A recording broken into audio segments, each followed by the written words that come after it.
دوسری عالمی جنگ کے تباہ کن واقعات کے بعد امریکہ دنیا کی سب سے بڑی طاقت بن کر ابھرا۔ اس عالمی جنگ میں لگ بھگ سارے سپر پاورز کلیپس ہو گئے، جیسا کہ برطانیہ۔ عالمی جنگ کی تباہی کی وجہ سے امریکہ کو دنیا کے لیے ایک نئے ورلڈ آرڈر کو تشکیل دینے کا موقع ملا، اور امریکہ نے نئے ورلڈ آرڈر کی بنیاد رکھنے کا یہ موقع بہت اچھی طرح سے ایکسپلائٹ کیا، جس کے بعد امریکہ نے دنیا کے اندر لبرل ورلڈ آرڈر کو تشکیل دیا۔ 1945 میں اقوام متحدہ کا قیام ہوا، جس کے بعد امریکہ نے ایک لبرل ورلڈ آرڈر کا آغاز کر دیا۔ دوسری جنگ عظیم کے بعد امریکہ نے بڑے پیمانے پر معاشی ترقی دیکھی، اور یہی وجہ تھی امریکہ کو اقتدار سنبھالنے کا موقع ملا۔ یہ ورلڈ آرڈر کچھ بنیادی اصولوں پر مبنی تھا۔ ان بنیادی اصولوں میں ایک پرنسپل یہ تھا کہ دنیا کے اندر فری ٹریڈ کو فروغ دے کر اکنامک انٹرڈیپینڈنس قائم کی جائے، یعنی ایک دوسرے کے اوپر اقتصادی انحصار۔ نمبر دوسرا پرنسپل ملٹی لیٹرل انسٹیٹیوشنز اور انٹرنیشنل رولز کے اوپر مبنی تھا۔ اس دور میں کئی ادارے بنائے گئے، جیسے کہ GATT، جس کو بعد میں ورلڈ ٹریڈ آرگنائزیشن بنایا گیا۔ اس طریقے سے نیٹو، ورلڈ بینک اور آگے چل کر IMF کا قیام بھی رکھا گیا۔ اس کا مقصد یہ تھا کہ یہ ادارے عالمی تجارت، سیکیورٹی اور گورننس کے لیے قوانین مرتب کرتے ہیں، اور یہ قوانین ان ساری ریاستوں کے اوپر لاگو ہوں گے جو ان کے ممبر اسٹیٹس ہوں۔ اب یہاں پر نقطہ غور کرنے کا یہ ہے کہ امریکہ ان تنظیموں کا ایک بہت بڑا شراکت دار تھا، یعنی کہ امریکہ کا میسو کنٹریبیوشن تھا ان انسٹیٹیوشنز کے اندر، جس کا مطلب یہ ہوا کہ امریکہ کا اثر و رسوخ ان اداروں کے اندر بڑھ گیا۔ نتیجتاً انڈائریکٹ رول امریکہ کرنے جا رہا تھا۔ نمبر تیسرا پرنسپل اس لبرل ورلڈ آرڈر میں یہ تھا عالمی لیول پر جمہوریت کو فروغ دیا جائے، یعنی کہ ڈیموکریسی کو دنیا کے اندر انٹروڈیوس کیا جائے۔ اس پرنسپل کا مقصد یہ تھا کہ امریکہ دنیا کے اندر جمہوریت قائم کرنے کے لیے آواز بھی اٹھائے گا، اور ریاستوں کے اوپر دباؤ بھی ڈالے گا کہ انسانی حقوق اور جمہوریت کو فروغ دیا جائے۔ اب اس کی پریکٹیکل سچویشن کیا ہے، اس کے اوپر ہم نہیں جا رہے، کیونکہ یہ آج کے اس ویڈیو کا موضوع نہیں ہے۔ اور اگر ہم ایک اور پرنسپل کی بات کریں تو وہ تھا عالمی لیول پر انسانی حقوق کی بالادستی۔ اب سب سے بڑی تنقید اس کے اوپر یہ آتی ہے کہ امریکہ نے خود ہی دنیا کے اندر بہت بڑے ہیومن رائٹس وائلیشن کیے، بہت سی اتھارٹیرین رجیمز کو سپورٹ کیا، اور ان اداروں کو اپنے مفادات کے مطابق استعمال کیا، یعنی کہ یہ ورلڈ آرڈر امریکہ کے مطابق اس کی حکمرانی کو قائم رکھنے کا ایک ذریعہ تھا۔ لیکن اس کے اوپر ایک کرٹیکل انالیسس کی جاتی ہے، جو کہ آج کے اس ویڈیو میں ہم نہیں کریں گے۔ آج کے اس ویڈیو کا مقصد ہے کہ کیا اب دنیا اس ورلڈ آرڈر سے دور جا رہی ہے، اور کیا دنیا کے اندر ایک نیا ورلڈ آرڈر بننے جا رہا ہے۔ اب اس دور میں جس کو ہم نے ڈسکس کیا، امریکہ کے سامنے ایک اور طاقت بھی ابھر کر سامنے آئی، اور وہ تھا سوویت یونین۔ معاشی اور نظریاتی اختلاف رکھنے کی وجہ سے سوویت یونین اور امریکہ کے بیچ ایک سرد جنگ کا آغاز ہوتا ہے، جو تقریباً 1945 سے 1990s تک چلتی ہے، اور اس دور کو کہا جاتا ہے بائی پولر ورلڈ آرڈر، یعنی دنیا کے اندر دو بڑے پاور۔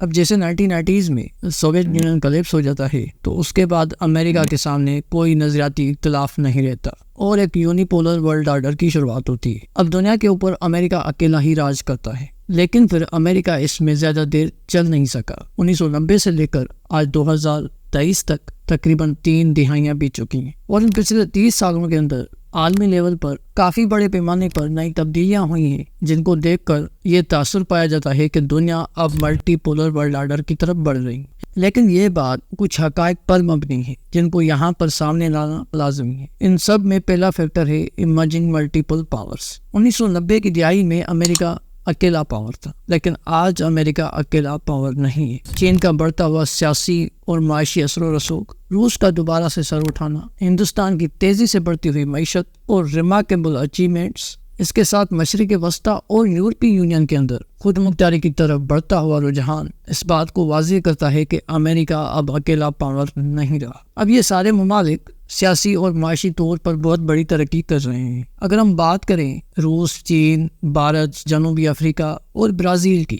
تو یہ سارے ممالک برکس کا حصہ ہیں، اور برکس دنیا کی GDP میں 36% کنٹریبیوٹ کرتا ہے۔ اس کے ساتھ برکس کنٹریز اب خود کو ایکسپانڈ بھی کر رہی ہے، اور ایک الگ سے بلاک بن رہا ہے، اور مانا یہ جاتا ہے کہ برکس کنٹریز G7 اسٹیٹس جو کہ مغربی ریاستوں پر مشتمل ہے، ان کے پاور کو چیلنج کر رہی ہیں، یعنی یہ معاشی اور سیاسی طور پر خود مختار بن چکی ہیں۔ اس کے نتیجے میں امریکہ کا ان کے اوپر اثر و رسوخ بھی کم ہوتا جا رہا ہے۔ اس کے بعد نمبر دوسرا فیکٹر ہے independent foreign policy decision making, یعنی خارجہ پالیسی میں آزادی کی طرف بڑھتا ہوا رجحان۔ اب وہ ریاستیں جو کہ امریکہ کی الائز تھی اور جن کی خارجہ پالیسیوں کے اوپر امریکہ کا بہت بڑا اثر تھا، وہ امریکہ سے دور جاتی ہوئی دکھائی دیتی ہے۔ اس کی سب سے بڑی واضح مثال ہے سعودی عربیہ اور ایران کے بیچ معاہدہ۔ یہ بات قابل غور ہے کہ سعودی عربیہ امریکہ کا مشرق وسطیٰ میں کی الائی ہے اور امریکہ سعودی عربیہ کو ہتھیار فراہم کرتا ہے۔ اس کے باوجود سعودی عربیہ نے ایران سے سفارتی معاہدہ کر دیا اور اس کا بروکر امریکہ نہیں بلکہ چین تھا۔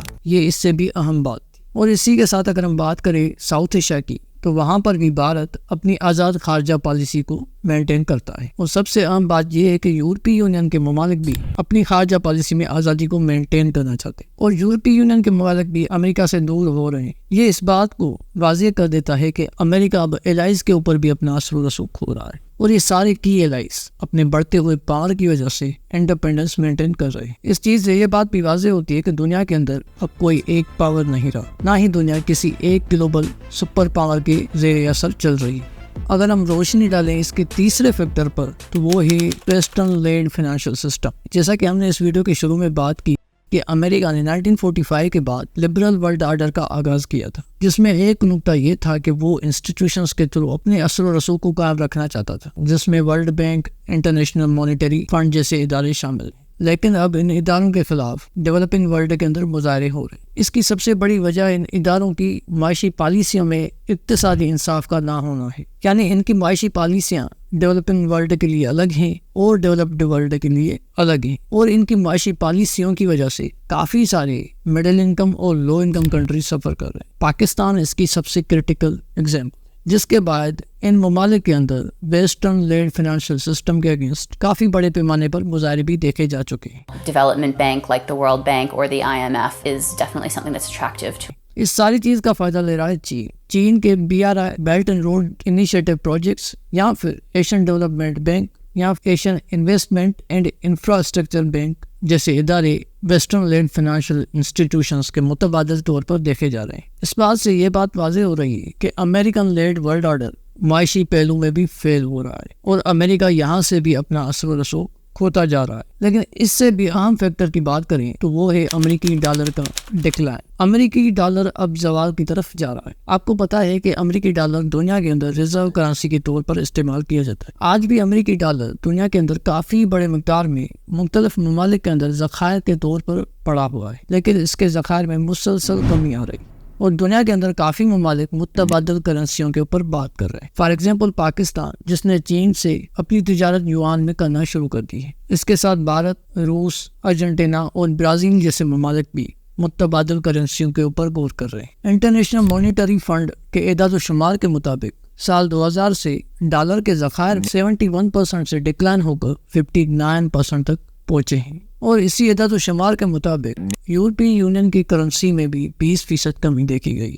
اگر ہم بات کریں چائنا کے کرنسی RMB کی، تو اگرچہ اس کا شیئر دنیا کے ریزرو کرنسی میں بہت ہی کم ہے، جو کہ صرف 3% ہے، لیکن 2016 سے وہ مسلسل بڑھ رہا ہے۔ یعنی امریکہ کے لیے خطرے کی گھنٹی تو بج چکی ہے کہ ڈالر جہاں پر ڈکلائن ہو رہا ہے وہاں پر RMB بڑھتا جا رہا ہے۔ اور ابھی برکس نے تو اپنا کرنسی لانچ کرنے کی بھی بات کی تھی۔ تو اگر ہم ان سارے فیکٹرز کو ریویو کریں، جس میں rise of multiple powers, independent foreign decision making, collapse of western financial system اور امریکی ڈالر کا زوال، یہ سارے وہ فیکٹر ہیں جن کے اوپر امریکہ اپنی طاقت کا مظاہرہ کرتا ہے اور دنیا میں موجود ریاستوں کو اپنے مطابق چلنے پر مجبور کرتا ہے۔ لیکن اب دنیا مسلسل دوسرے رخ میں جا رہی۔ کیا امریکہ اپنے پاور کو بچا پائے گا یا پھر دنیا ٹرانزیشن موڈ میں داخل ہو چکی ہے؟ اور اگلا پاور کون ہوگا، یہ ہم کسی اور ویڈیو میں انالیسس کریں گے۔ اگر آپ کو یہ ویڈیو اچھا لگے تو پلیز سبسکرائب مائی چینل۔